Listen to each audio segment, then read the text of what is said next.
Honey, please, you can't afford to arrest me. Jail is for poor people. You are nothing. Good morning. Please, everyone, take your seats. You know, in all my years on this bench, and believe me, I've been sitting in this chair for what feels like a lifetime, I've learned something fundamental about human nature. Justice isn't just about laws written in books or precedents set by courts that came before us. Justice is about the soul of a community.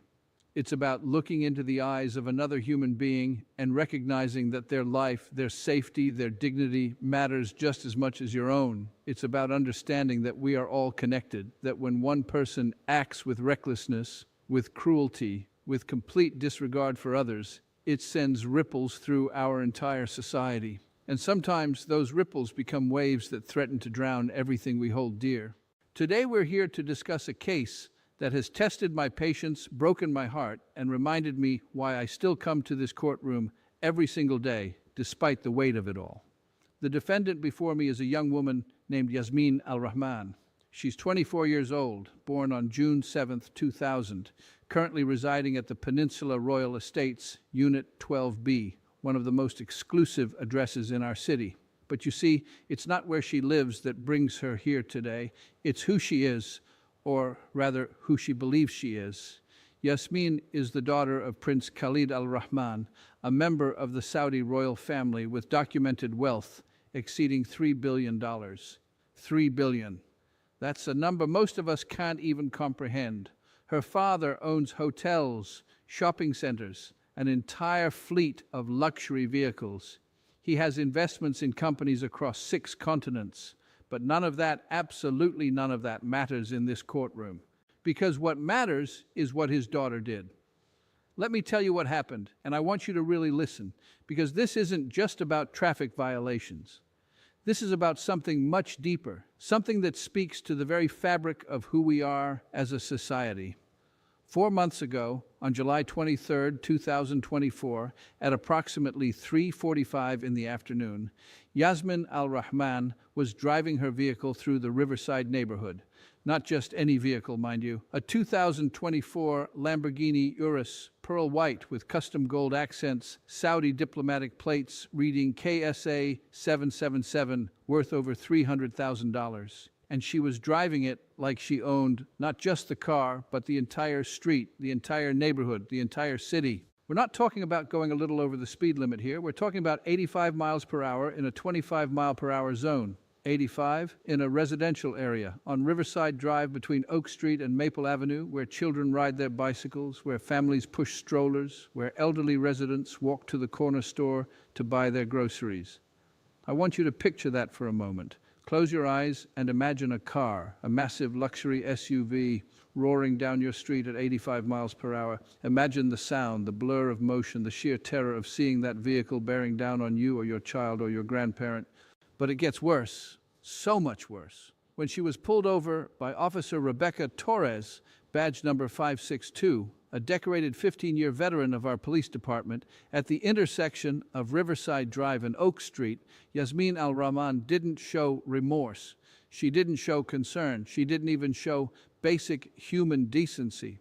According to the police report sitting right here in front of me, case number RV 20240777931, when Officer Torres approached her vehicle at 3:52 in the afternoon and asked if she understood why she'd been stopped, Yasmin's exact words were, and I'm reading this verbatim from Officer Torres's report, "Do you know who my father is? He could buy your entire police department. One phone call and you'll be directing traffic in a parking lot for the rest of your pathetic career." I have to tell you, when I first read those words, I had to set these papers down. I had to stand up, walk to the window of my chambers, and just breathe for a moment. Because those words, that attitude, that complete and utter contempt for another human being who was simply doing her job, it told me everything I needed to know about what we're dealing with here. This isn't a case about a young person making a mistake. This is about someone who has been raised, whether intentionally or not, to believe that money buys immunity from consequences, that privilege is a shield against accountability, that their family name somehow makes them superior to the rest of us. Officer Torres, and I commend her for this, remained completely professional. She explained to Yasmin that she had been driving at a speed, that could have killed someone. She explained that residential speed limits exist to protect the most vulnerable members of our community.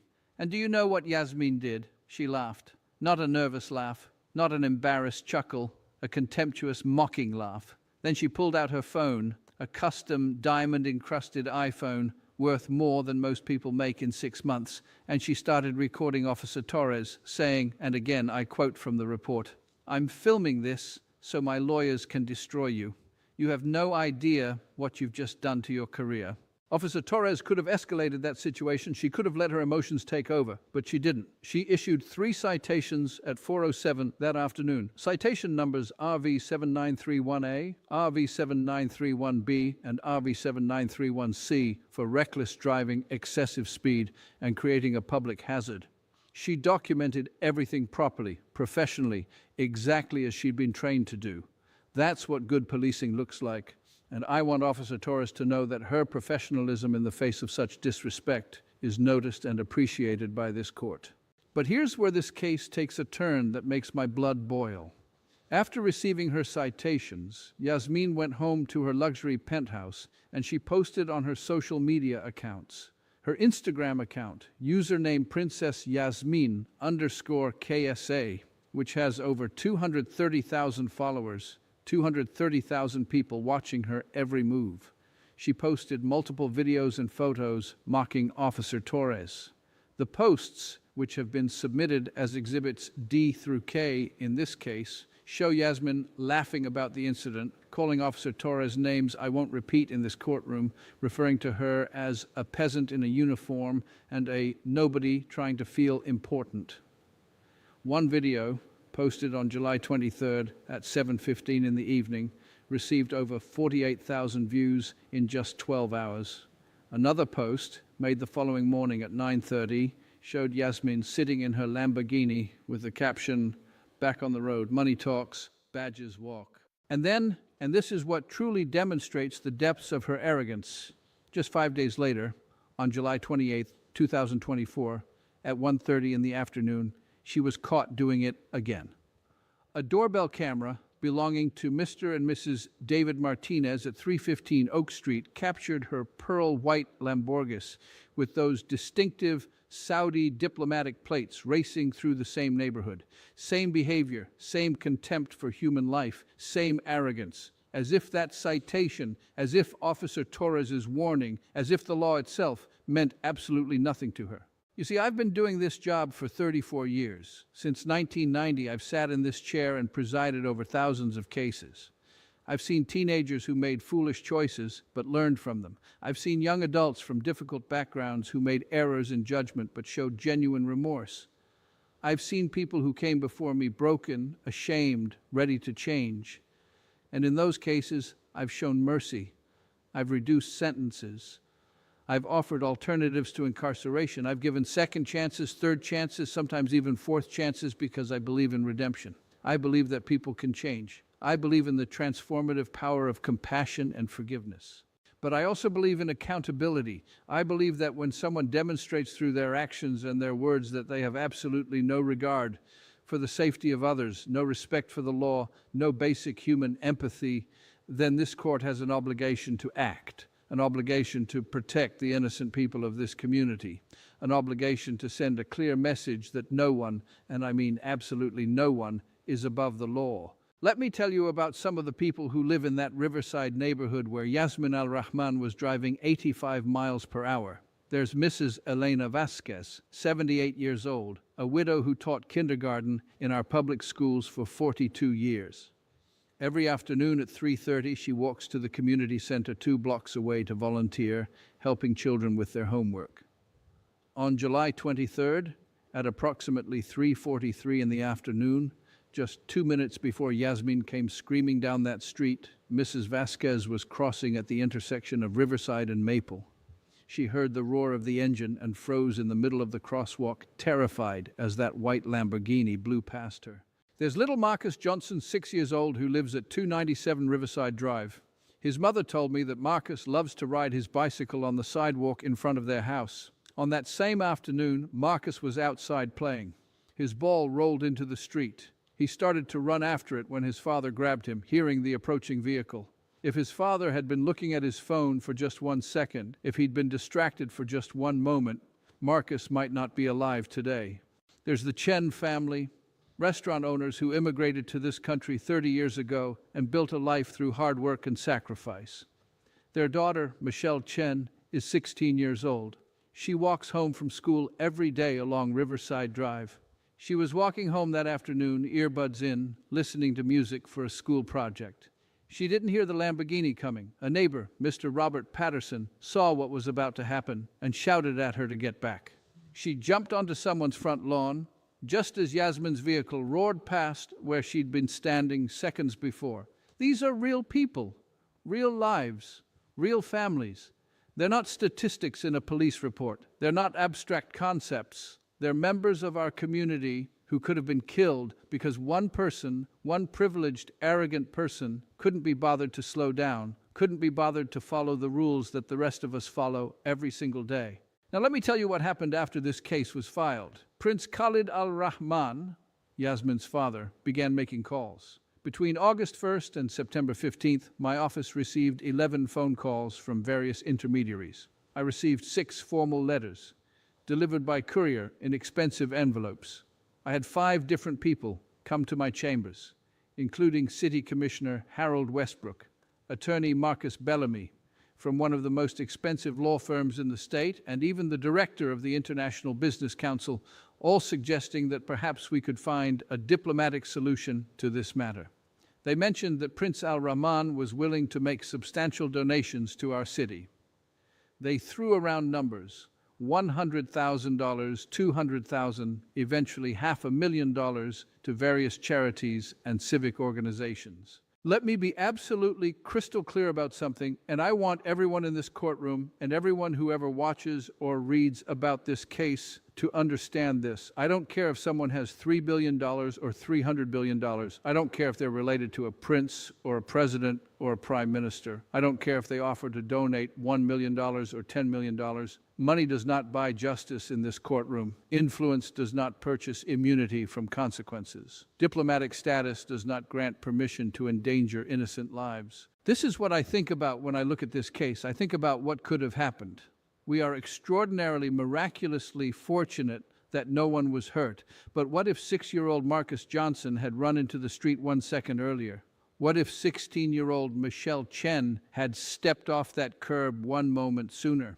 What if 78-year-old Elena Vasquez had been in the middle of that intersection when Yasmin came through at 85 miles per hour? I have grandchildren, 7 beautiful grandchildren ranging in age from 4 to 15. My youngest, my granddaughter Olivia Marie, is 4 years old, born September 15th, 2020. She has these big brown eyes and this laugh that lights up every room she enters.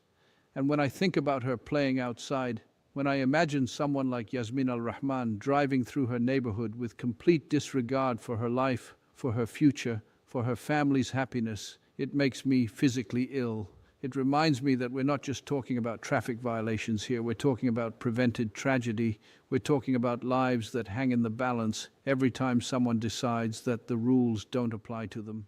The prosecutor in this case, Assistant District Attorney James Mitchell, who has been with our office for 11 years and has handled over 400 serious traffic cases, is asking for substantial consequences. He's requesting a fine of $25,000, a 3-year license suspension, 200 hours of mandatory community service, and a jail sentence of 120 days to emphasize the gravity of these offenses. The defense attorney, Ms. Catherine Reynolds from Reynolds and Associates, a very capable attorney who graduated from Georgetown Law and has been practicing for 17 years, is asking for leniency. She's pointing out that Yasmin has no prior criminal record in this country. She's arguing that her client is young, that she holds a degree in international relations from the Sorbonne in Paris, that a harsh sentence could impact her future, her ability to travel, her standing in her family.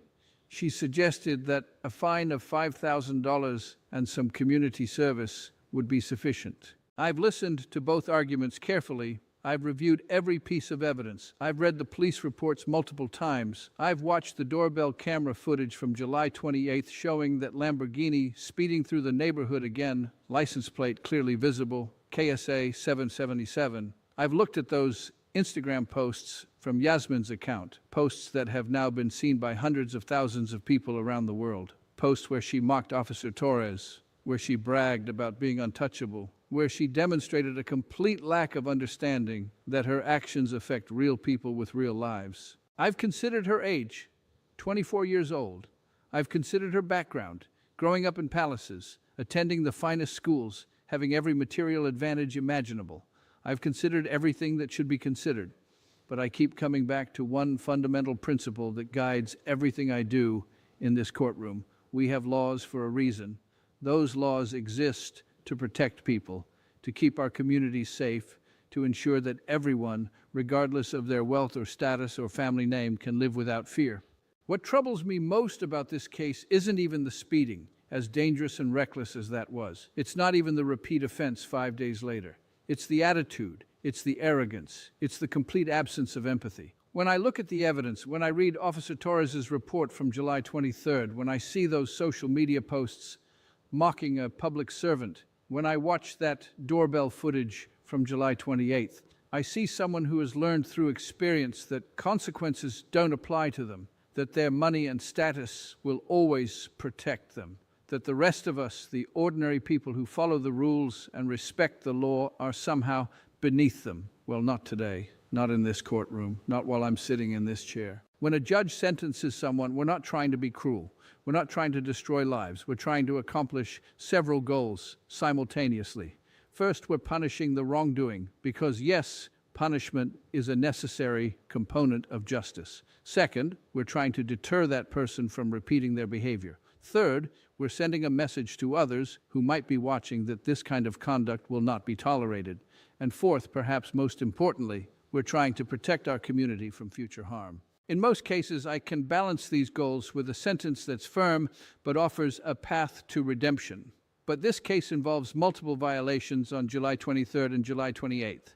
It involves attempted intimidation of a law enforcement officer. It involves public mockery through social media seen by hundreds of thousands of people. And most troubling of all, it involves a repeat offense just 5 days after the first incident, demonstrating that the defendant either doesn't understand the seriousness of what she's done or simply doesn't care. Some people watching this will say I'm being too harsh. They'll say that Judge Harrington is known for compassion, known for giving people breaks, known for seeing the best in people. Why is he being so tough now? And my answer is this: compassion without accountability isn't compassion at all. It's enabling. It's allowing someone to continue down a destructive path that will ultimately harm them and others. True compassion sometimes requires tough love. It requires consequences that sting, that hurt, that force someone to confront the reality of their actions. I want to address the defense attorney's argument that Yasmin has no prior criminal record. That's true. She's never been arrested before, never been convicted of a crime. But you know what? Most 24-year-olds don't have criminal records. That's not special. That's not worthy of praise. That's the bare minimum of being a law-abiding member of society. We don't give awards for not breaking the law until now. The argument has also been made that she's young, that at 24 her brain is still developing, that we should give her a chance to grow and mature. I understand that argument. But at 24 years old, Yasmin Al-Rahman is old enough to understand right from wrong. She's old enough to know that driving 85 miles per hour in a residential neighborhood is dangerous. She's old enough to know that threatening a police officer is wrong. She's certainly old enough to know that when you get caught doing something dangerous on July 23rd, you don't go out and do it again on July 28th. This isn't about a young person making an innocent mistake. This is about someone who has been raised to believe that rules don't apply to them, that their wealth and status put them in a different category than the rest of humanity. And unless this court intervenes right now with a clear and unmistakable message, I fear what will happen next time, because there will be a next time. People with this level of arrogance, this depth of entitlement, they don't stop until something forces them to stop, until they face consequences so severe that they cannot be ignored or bought off or negotiated away. So here's what I've decided, and I want everyone to understand that I've given this tremendous thought. I've considered every factor. I've weighed every argument from both Mr. Mitchell and Ms. Reynolds. I've prayed on it because decisions like this are never easy, even when they're absolutely necessary.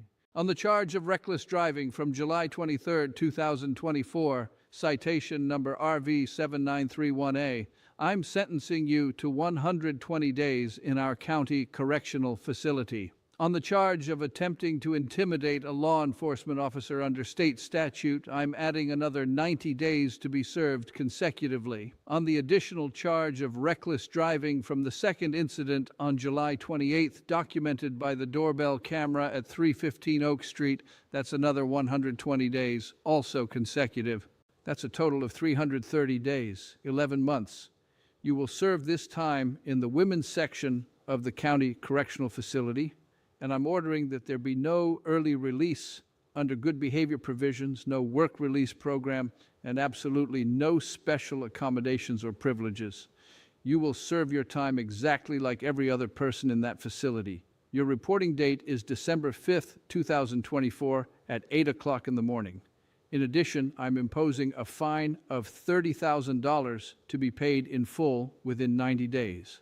That money will be divided equally. $10,000 will go to the State Victims of Reckless Driving Fund. $10,000 will go to our public schools traffic safety education program, and $10,000 will go to support our police department's community outreach and training programs. I'm also suspending your driving privileges for 5 years, not 1 year, not 2 years, but 5 full years, beginning today and ending on this date in 2029. And when those 5 years are up, you will be required to retake both the written and practical driving examinations. You will complete a comprehensive driver safety course of at least 40 hours, and you will perform 300 hours of community service, specifically working with families of traffic accident victims or with trauma centers, so you can see firsthand the real consequences of reckless driving. Furthermore, I'm ordering that you be prohibited from operating any motor vehicle during the entire period of your suspension. If you're caught driving during this time, you will face additional criminal charges and a minimum of 1 additional year in jail. No exceptions, no diplomatic immunity, no special treatment. I can see the shock on faces throughout this courtroom, but let me explain why I've made this decision. Yasmin Al-Rahman needs to understand that actions have consequences. Real consequences, not consequences that her father's billions can make disappear, not consequences that expensive lawyers can negotiate into nothing, real, tangible consequences that will affect her life. 11 months in county jail is a long time. It's long enough to think, long enough to reflect, long enough to hopefully emerge as a changed person, but it's not so long that it destroys someone's life. She'll still be 25 years old when she's released. She'll still have her entire future ahead of her. She can still build a meaningful life. But she needed this lesson now, before her arrogance killed someone, because that's where this was heading. It was only a matter of time. The 5-year license suspension is designed to be meaningful. Driving is a privilege, not a right. When someone abuses that privilege as egregiously as Yasmin has, they need to lose it for a significant period. As for the $30,000 fine and 300 hours of community service, those ensure that something positive comes from this negative situation.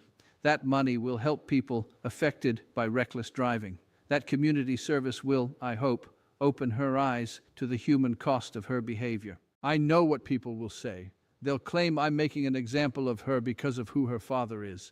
And you know what? They're partially right. I am making an example, but not because of who her father is. I'm making an example because of who she chose to be, because of the arrogance she displayed on July 23rd, because of the contempt she showed Officer Torres, because of the danger she created on Riverside Drive, because of those Instagram posts to her hundreds of thousands of followers. If this had been a first offense, if she'd shown genuine remorse, if she'd apologized to Officer Torres, if she hadn't posted those mocking videos, if she hadn't gone out and done it again 5 days later, we'd be having a very different conversation. I probably would have given her a fine, some community service, maybe a year's license suspension, and sent her on her way with a warning. But that's not what happened. To the parents watching this case, whether you're here in this courtroom or reading about this later, please teach your children that everyone deserves respect, that police officers are people doing difficult jobs, that laws exist to protect us all, that money and status don't make you better than anyone else, that actions have consequences. Because if you don't teach these lessons, if you let your children grow up believing they're above it all, you're failing them. You're setting them up for a devastating fall. Yasmin Al-Rahman, you're 24 years old, you're young, this doesn't have to define you. 11 months from now, you can walk out of that facility and make a choice. You can choose to be bitter and angry, or you can choose to learn from this. You can choose to understand that you were wrong. You can choose to become a better person. You can choose to use this experience to develop empathy, humility, and respect for others. I hope you make the right choice. I really do. Because I don't want to see you back in this courtroom in 5 years facing even worse charges. I don't want to read someday that you finally caused that accident, that you finally hurt someone. I want to believe you can change. But that change starts with accountability. It starts with accepting that this sentence isn't about me being harsh. It's about justice. It's about protecting this community. And yes, it's about giving you a wake-up call that might save your life or someone else's. Officer Torres, thank you for your service, for your professionalism, for not letting this defendant's behavior compromise your integrity. You are exactly the kind of officer we need. To everyone else, remember this. The law applies to everyone. Justice is blind to wealth and status. Your actions matter. Your choices have consequences. No amount of money or privilege will protect you if you endanger others. This court is adjourned. The defendant will be remanded into custody immediately to begin serving her sentence. Bailiff, please proceed.